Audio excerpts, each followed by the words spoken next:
Chapter 38, Final Preparations.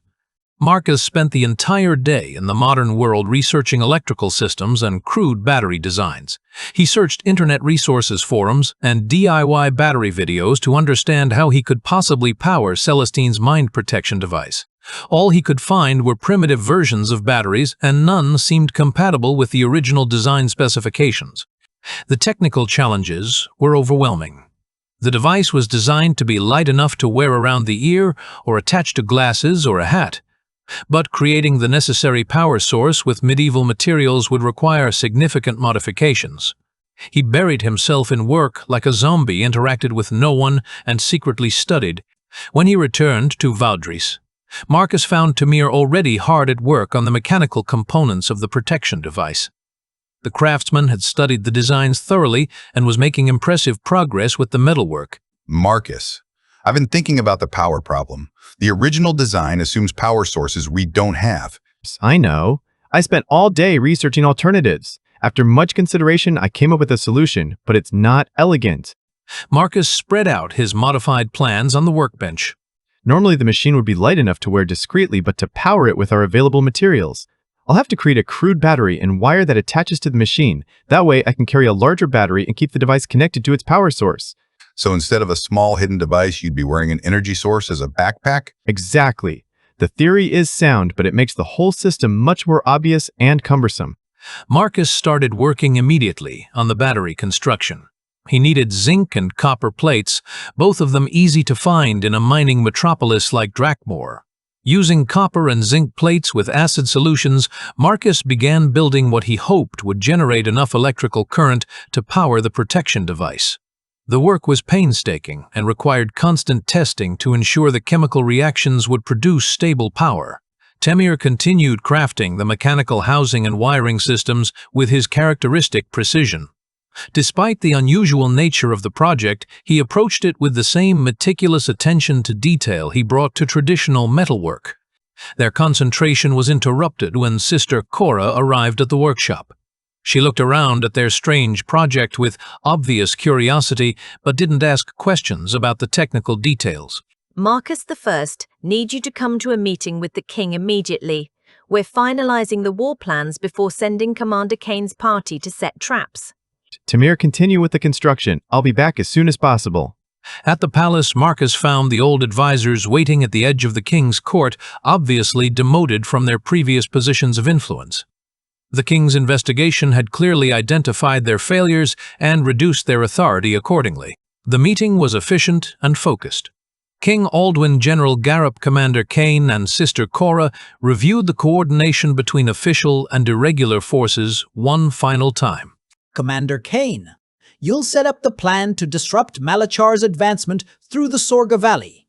Use everything we discussed about terrain advantages and strategic positioning. Yes, my king. My men are ready to move out at dawn.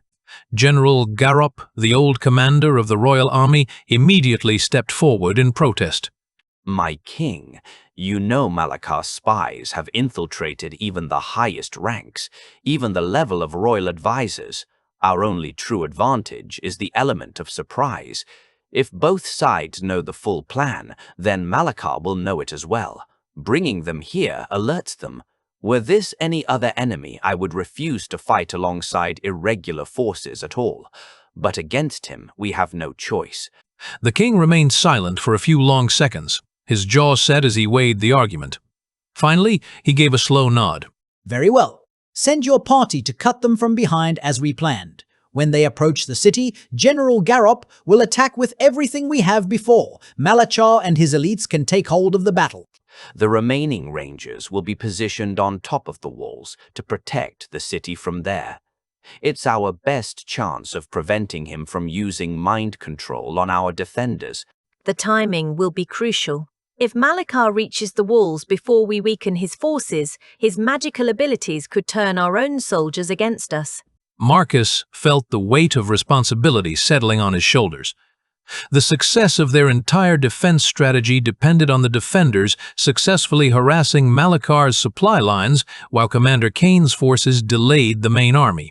My people understand their role. We'll target their food supplies, ammunition, and communication lines. By the time they reach Drakmor, they should be weakened and demoralized.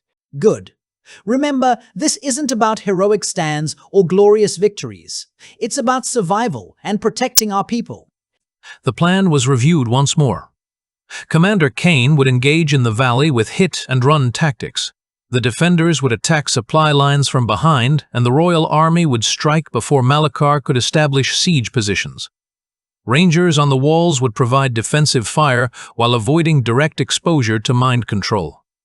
If this works, we save the kingdom. If it fails, we buy time for evacuation and pray that Lord Satter and Lord Carmond can organize effective resistance. It will work. We have capabilities Malachar doesn't expect and coordination he's never faced before. As the meeting concluded, Marcus felt the enormous pressure of the approaching siege. In less than a week, everything they'd planned would be tested against the reality of Malachar's overwhelming force and magical abilities. Returning to the workshop, Marcus found Tamir had made significant progress on the device housing. The metalwork was precise and elegant despite the crude power requirements. How much more time do we need? 2 days for the mechanical assembly, then testing to ensure the electrical connections work properly. That's cutting it close, but it should be enough. From that point on, the two of them worked with laser focus, scarcely speaking except to exchange instructions or check a measurement. Marcus forgot about the modern world entirely. His job, his co-workers, the half-finished course waiting back home. None of it mattered compared to the device before him. The stakes here were higher, sharper, and far more real. For several days, they pushed themselves past exhaustion, driven by urgency and the knowledge that failure might mean not just their own deaths, but the collapse of everything they'd built together.